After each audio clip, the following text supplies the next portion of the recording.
बार लक्ष्मी और धर्म में बहस हो जाती है। लक्ष्मी कहती है कि मैं बड़ी हूँ और धर्म कहता है कि मैं बड़ा हूँ। दोनों के बीच जोरदार बहस होती है। तब लक्ष्मी कहती है हमें भगवान श्री कृष्ण के पास जाना चाहिए, वे ही इसका फैसला करेंगे। तब धर्म ने कहा कि ठीक है। वे दोनों भगवान श्री कृष्ण के पास गए और भगवान ने उनको आता देख हाथ जोड़कर खड़े हो गए और बोले कि मैं आप दोनों की क्या सेवा कर सकता हूँ। अगर आप यह कहानी सुन रहे हैं तो पूरी सुनिए। इस कथा को आधा अधूरा छोड़कर जाने की गलती मत करिए, क्योंकि इस पवित्र कथा को आधा अधूरा छोड़ने से आपको पाप भी लग सकता है। इसलिए इस कथा को पूरा सुनिए और श्री कृष्ण का अनादर न करें। वे दोनों बोले, हे माधव, हम आपसे यह फैसला करवाने आए हैं कि हम दोनों में से कौन बड़ा है, धर्म बड़ा है या लक्ष्मी। यह बात सुनते ही भगवान श्री कृष्ण सोचने लगे कि मैं यह कहता हूँ कि धर्म बड़ा है तो लक्ष्मी मेरा साथ छोड़ देगी, और यदि मैं यह कहता हूँ कि लक्ष्मी बड़ी है तो धर्म मेरा साथ छोड़ देगा। तब श्री कृष्ण ने एक युक्ति निकाली और उनसे कहा कि मुझसे भी अच्छा फैसला एक राजा कर सकता है। तब माँ लक्ष्मी ने कहा कि वह व्यक्ति कौन है। तब श्री कृष्ण ने कहा कि पृथ्वी लोक पर ही एक राजा है जिसका नाम विक्रमादित्य है। वह राजा बहुत ही धर्मात्मा, परोपकारी और दयालु है। वह यह निर्णय करेगा कि आप दोनों में से कौन बड़ा है। यह बात सुनते ही माँ लक्ष्मी कहती है ठीक है, हम उन्हीं के पास जाते हैं। अब धर्म और लक्ष्मी महाराजा विक्रमादित्य के पास पहुंच जाते हैं। जब विक्रमादित्य माँ लक्ष्मी और धर्म दोनों को एक साथ आते देखते हैं तो अपने सिंहासन पर उन्हें बैठाते हैं और कहते हैं, कहिए आप लोगों की मैं क्या सेवा कर सकता हूँ। तब माता लक्ष्मी कहती है, हम दोनों आपके पास आए हैं, आप हमारा एक फैसला कीजिए। राजा विक्रमादित्य यह सुनकर बोले कि मैं क्या फैसला कर सकता हूँ। तब धर्म बोलता है कि राजन, आप यह फैसला कीजिए कि मैं बड़ा हूँ या लक्ष्मी, क्योंकि अगर धर्म ही ना रहे तो आदमी का जीवन जीना ही व्यर्थ है। जीवन जीने का कोई महत्व नहीं। बिना धर्म के मनुष्य एक लाश के समान है। तब माँ लक्ष्मी बोलती है कि हे राजन, यदि लक्ष्मी ही ना रहे तो मनुष्य का जीवन नरक बन जाता है।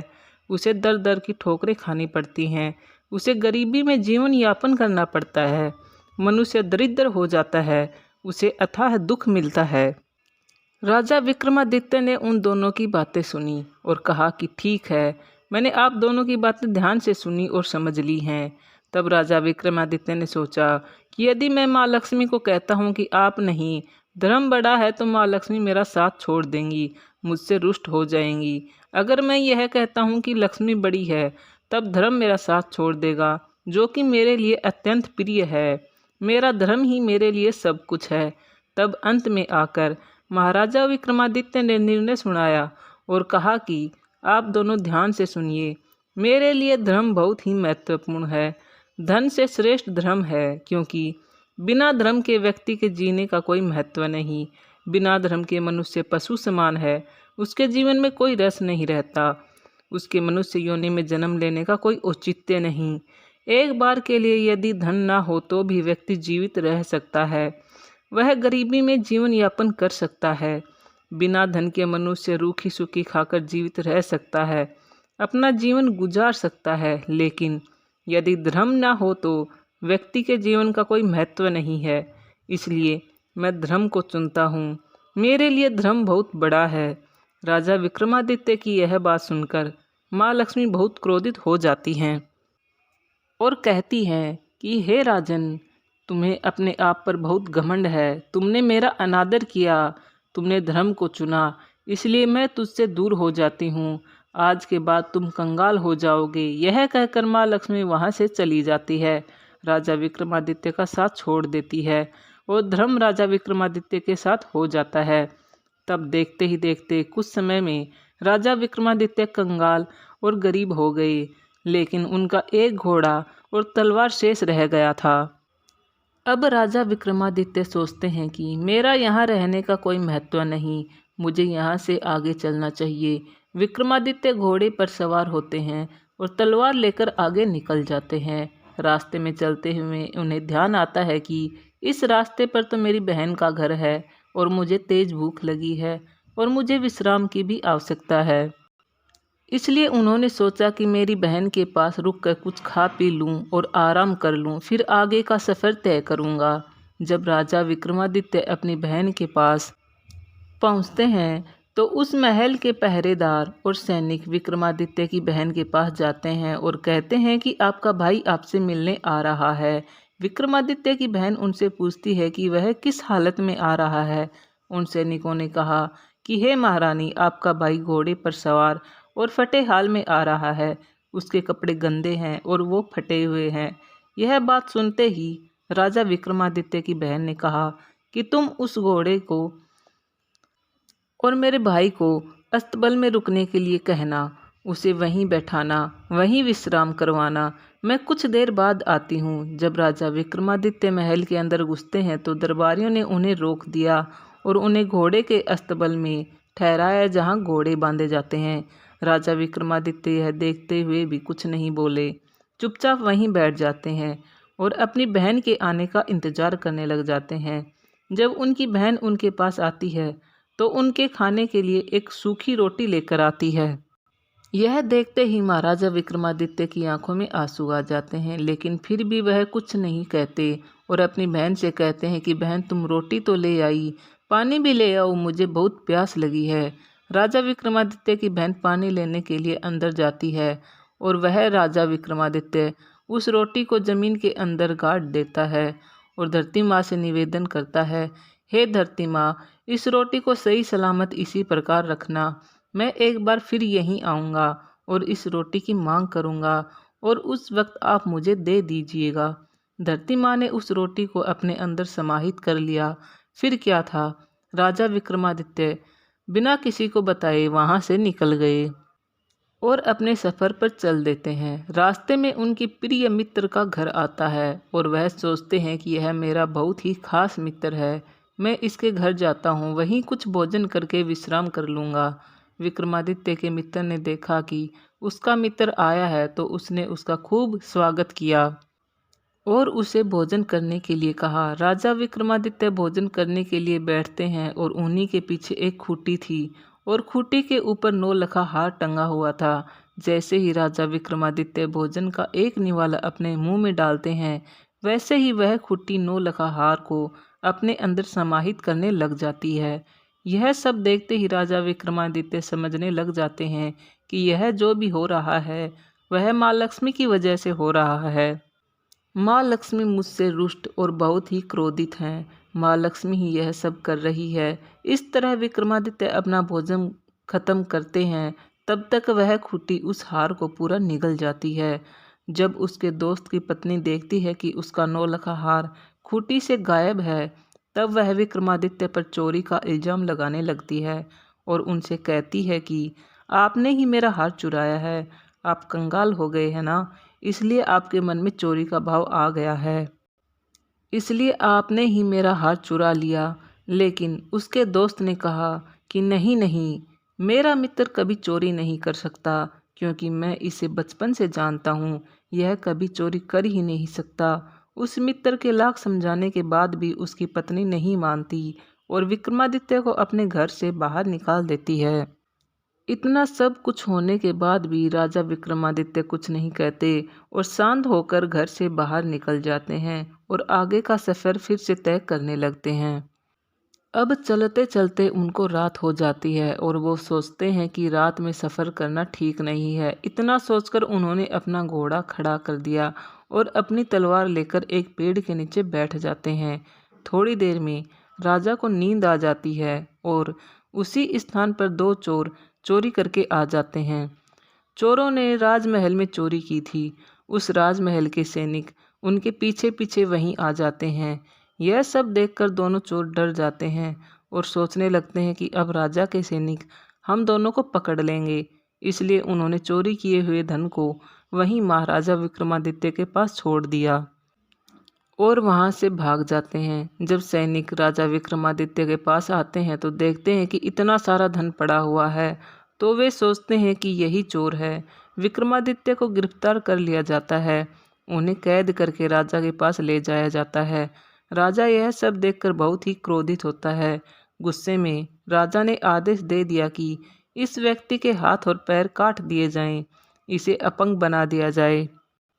इतना सुनने के बाद भी विक्रमादित्य अपनी सफाई में कुछ नहीं कहते। राजा के सैनिकों द्वारा विक्रमादित्य के हाथ और पैर काट दिए जाते हैं और राजा ने आदेश दिया कि इसको नगर के चौराहे पर बैठा दिया जाए, ताकि नगर वासियों को संदेश मिले कि हमारे राज्य में चोरी करने पर क्या सजा मिलती है।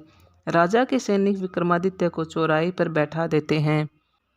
अब जो भी व्यक्ति वहां से गुजरता है तो राजा विक्रमादित्य पर थूकता है और कहता है कि तू चोर है, तू चोरी करेगा तो यही फल मिलेगा। यह सब कहते हुए लोग वहां से गुजर जाया करते थे। लेकिन एक दिन की बात है, एक ग्वाला अपनी मटकी लेकर वहां से जा रहा था। वह स्वभाव से बहुत ही दयालु था। विक्रमादित्य उसे देखते ही समझ जाते हैं कि यह व्यक्ति स्वभाव से बहुत ही अच्छा है। इसलिए उनसे कहा कि हे राहगीर, अगर आपके पास पानी है तो मुझे पानी पिला दीजिए, मुझे बहुत ही प्यास लगी है। उस ग्वाले ने बिना कुछ सोचे समझे उसे अपना पानी पिला दिया और कहा कि तुमने चोरी क्यों की? अगर चोरी नहीं करते तो ऐसी सज़ा नहीं मिलती। तुम चोर हो और राजा के दोषी भी, फिर भी मैंने तुम्हें पानी पिला दिया। और वहाँ से चला जाता है। जब ग्वाला दूसरे नगर में जाता है और वहाँ घी बेचता है तो उसका घी खत्म ही नहीं हो रहा था। वह यह सब देखकर हैरान हो जाता है कि मैं इतना सारा घी बेच रहा हूँ फिर भी मेरा घी खत्म नहीं हो रहा। वह यह सोचने लगता है कि ऐसे कैसे हो सकता है। पूरे दिन का घी बेचने के बाद ग्वाले के पास अच्छी खासी कमाई हो जाती है और वह घर जाता है तो अपनी पत्नी से कहता है कि आज तो बहुत ही विचित्र बात हुई। मैंने राजा द्वारा सजा पाए गए इंसान की मदद की और उसको पानी पिलाया, तो आज मेरे साथ बहुत ही विचित्र चमत्कार हुआ। मैं जितना घी बेच रहा था मेरा घी उतना ही बढ़ रहा था। मेरी मटकी से घी खत्म ही नहीं हो रहा था। लगता है वह कोई दिव्य आत्मा है, वह कोई अच्छा पुरुष है। तब ग्वाले की पत्नी ने कहा कि हे स्वामी, हमारे पास एक भी औलाद नहीं है। हम औलाद के सुख से वंचित हैं। हम इतने बूढ़े हो चुके हैं। आप ऐसा करिए कि उस व्यक्ति को हमारे घर ले आइए। हम उसे अपना बेटा मानकर उसके साथ जीवन यापन करेंगे। तब ग्वाले ने कहा कि तुम्हारी बात तो ठीक है, लेकिन इसके लिए हमें राजा से इजाज़त लेनी होगी। उसकी पत्नी ने कहा कि वह बेचारा अपंग है, वह अपने साथ रहेगा तो उसका मन भी बहला रहेगा और हमें भी अपने पुत्र सुख की प्राप्ति हो जाएगी। अपनी पत्नी की यह बातें सुनकर ग्वाला महाराज के पास जाता है और उनसे निवेदन करता है कि हे महाराज, आपने जिस अपराधी के हाथ पैर काटकर चौराहे पर बैठा रखा है, मैं उसे गोद लेना चाहता हूँ। तब महाराज ने कहा ठीक है, वैसे भी वह हमारे किसी काम का तो है नहीं, उसके हाथ पैर भी नहीं है, वह नगर के ऊपर बोझ बनकर बैठा है, तुम ले जा सकते हो, हमें कोई आपत्ति नहीं है। यह सुनते ही ग्वाला भागा भागा जाता है और राजा विक्रमादित्य को नौकर चाकरों की मदद से अपने घर ले आता है। उसे नहला धुला के स्वस्थ कपड़े पहनाकर बैठा देता है, विक्रमादित्य को भोजन कराता है और कहता है कि आज से तुम मेरे पुत्र रहोगे। मेरी कोई संतान नहीं है और हम बहुत बूढ़े हो चुके हैं। कम से कम हमें बुढ़ापे में ही सही संतान का सुख तो मिलेगा, इसलिए मैं तुम्हें अपने पास लेकर आया हूँ। क्या तुम्हें मेरा बेटा बनना स्वीकार है? राजा विक्रमादित्य ने कहा कि हाँ, मुझे आपका पुत्र बनना स्वीकार है।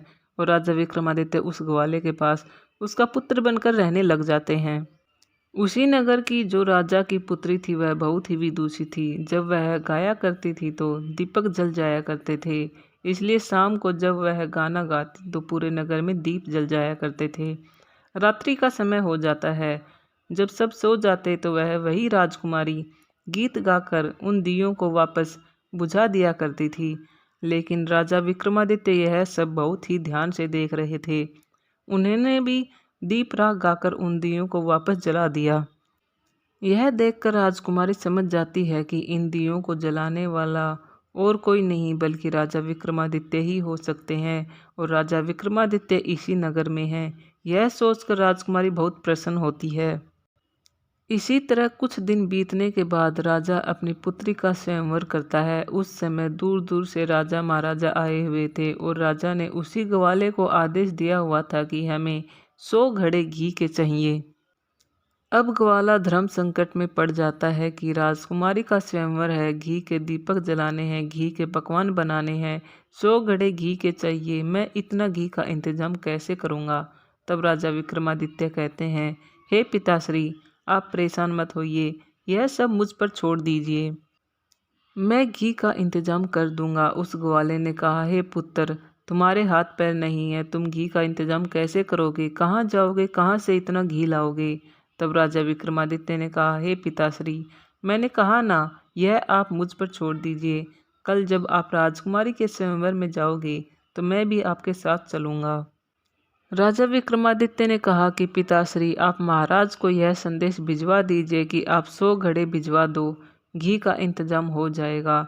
राजा के महल से 100 घड़े लेकर आते हैं। सैनिक वह मटके विक्रमादित्य को दे देते हैं। जब रात्रि का समय होता है तो विक्रमादित्य अपने तपोबल से उन घड़ों में घी भर देते हैं।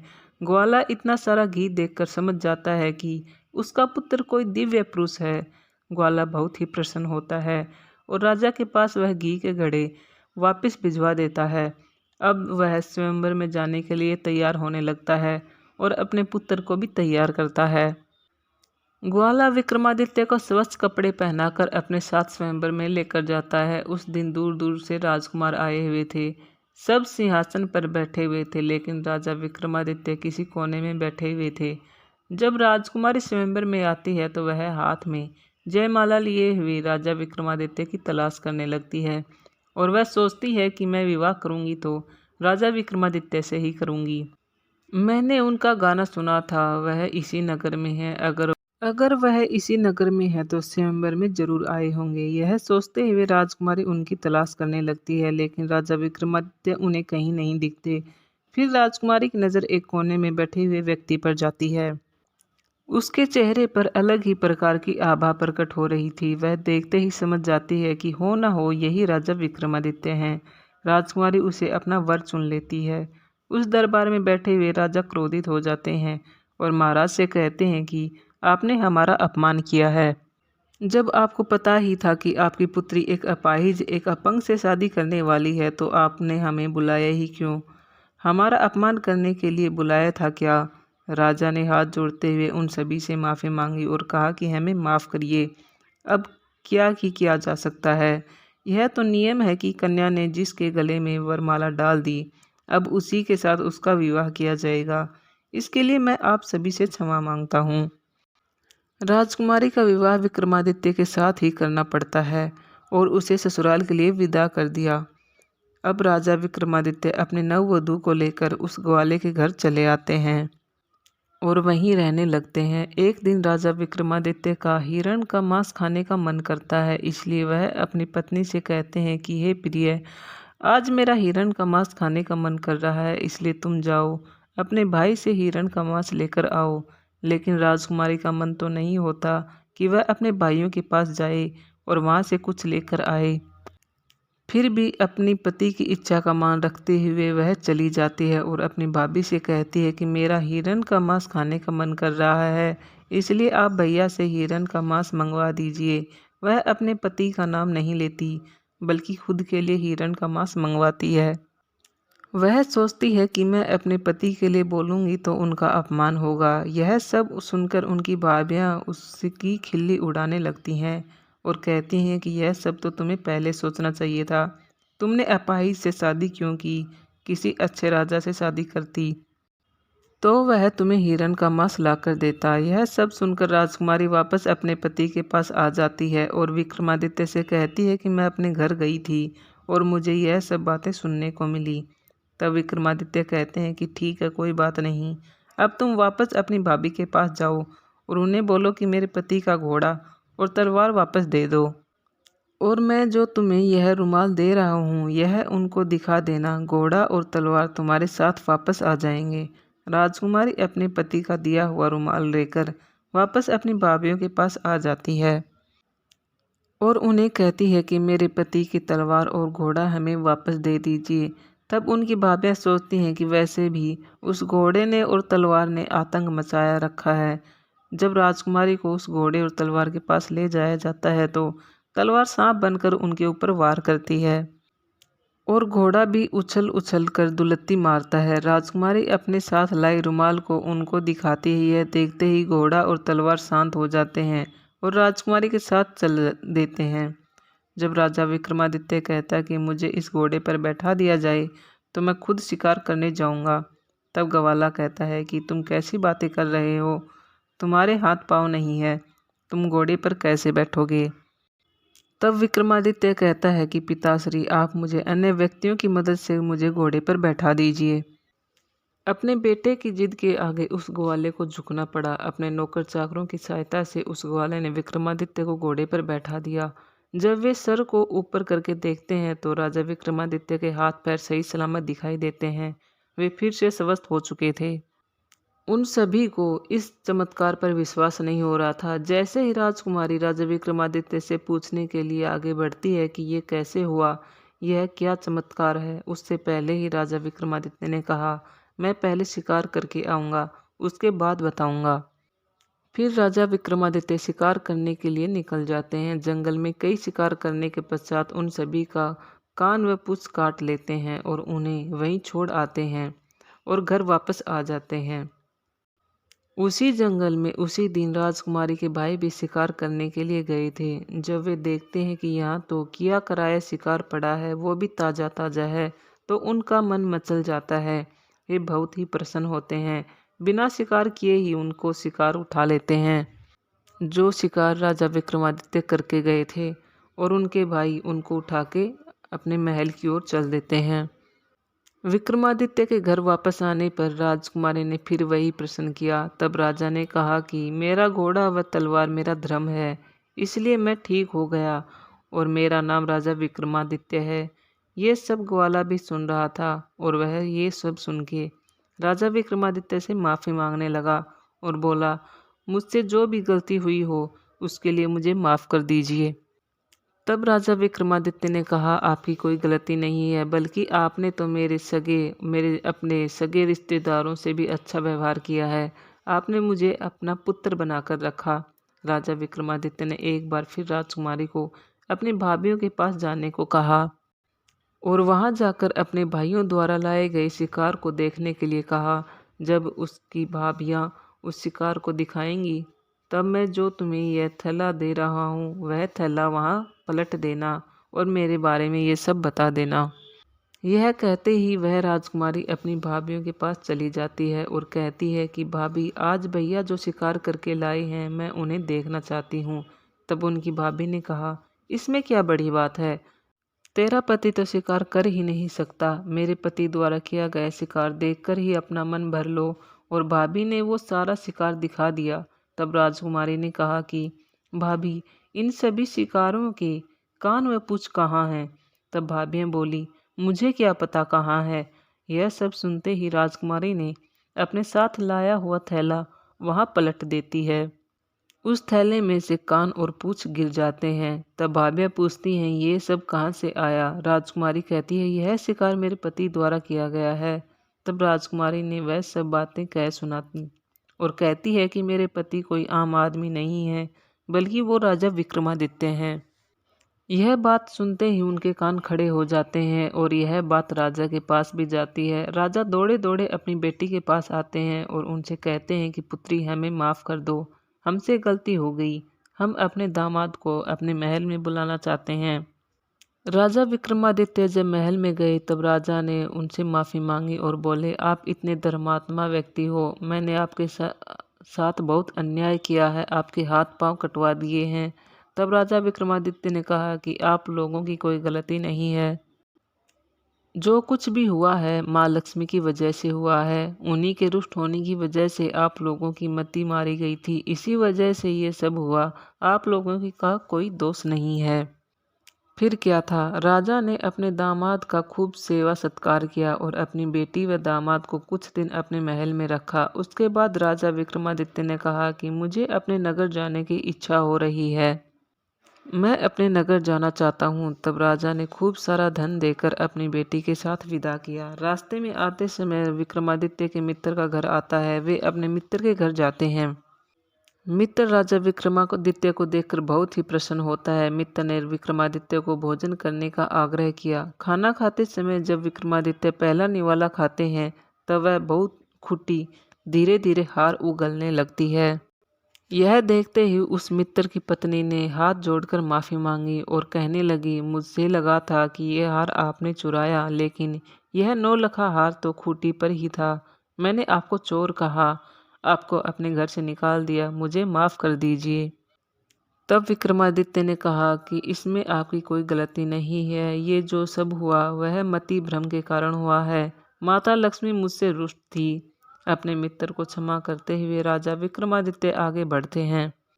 आगे उनकी बहन का ससुराल आता है। जब वो बहन के ससुराल जाने की इच्छा करते हैं, वहाँ के सैनिक राजा विक्रमादित्य को दूर से आते देख लेते हैं और वो विक्रमादित्य की बहन के पास जाते हैं और कहते हैं कि आपका भाई आपसे मिलने के लिए आ रहा है। तब वो पूछती है कि मेरा भाई किस हालत में आ रहा है। तब वो सैनिक कहते हैं कि आपका भाई सजा धजा घोड़े पर लाव लश्कर के साथ अपनी पत्नी को लेकर आ रहा है। उनकी बहन कहती है कि मेरे भाई का स्वागत किया जाए, उसका राजमहल में ठहरने का इंतजाम किया जाए। जब राजा विक्रमादित्य अपनी बहन के महल में पहुंचते हैं तो उनका खूब आदर सत्कार होता है। उन्हें राजमहल में ठहराया जाता है। राजा विक्रमादित्य अपनी बहन का हाथ पकड़ते हैं और उसे उसी अस्तबल में ले जाते हैं जहाँ घोड़े बांधे जाते हैं और धरती माता से कहते हैं कि हे माँ, मैं अपनी अमानत लेने आया हूँ, कृपा करके मेरी अमानत वापस कर दीजिए। यह सुनते ही धरती फट जाती है, उसमें से रोटी निकल जाती है। उस रोटी को उठाकर राजा विक्रमादित्य कहते हैं कि हे बहन, तुमने पिछली बार मुझे इसी रोटी को खाने को दिया था। तब उनकी बहन फूट फूट कर रोने लगती है और माफ़ी मांगने लगती है कि हे भाई, मुझे माफ़ कर दो। तब राजा विक्रमादित्य कहते हैं कि मैं तुमसे रुष्ट नहीं हूँ, लेकिन तुम्हें बता रहा हूँ कि अपनों के साथ कैसा व्यवहार करना चाहिए, चाहे वो किसी भी स्थिति में हो, हमेशा अच्छा व्यवहार ही करना चाहिए। यह सब सुनते ही उनकी बहन बहुत ही लज्जित होती है। जब राजा विक्रमादित्य अपने नगर आते हैं और नगर के मुख्य द्वार पर माता लक्ष्मी उनका इंतजार कर रही होती है और माता लक्ष्मी कहती है कि हे राजा, मैंने तुम्हारी बहुत परीक्षा ली है, तुम्हें बहुत प्रताड़ित किया है, लेकिन तुम इन सभी परीक्षाओं में सफल रहे हो। मैं मानती हूँ कि धर्म बड़ा है, मुझसे भी बड़ा है। अगर धर्म है तो लक्ष्मी है, अगर धर्म रहेगा तो लक्ष्मी भी रहेगी। मैं तुम्हें आशीर्वाद देती हूँ कि चिरकाल तक जब पृथ्वी रहेगी तब तक तुम्हें कोई नहीं भूलेगा। यह सब कहते ही माँ लक्ष्मी अंतर्धान हो जाती है। अब राजा विक्रमादित्य भी आराम से अपना राजपाट करने लगते हैं। दोस्तों, यह कहानी सुनाने में कोई त्रुटि हुई हो तो हमें माफ़ करिए और अगर यह वीडियो पसंद आया हो तो लाइक और सब्सक्राइब ज़रूर करें। धन्यवाद।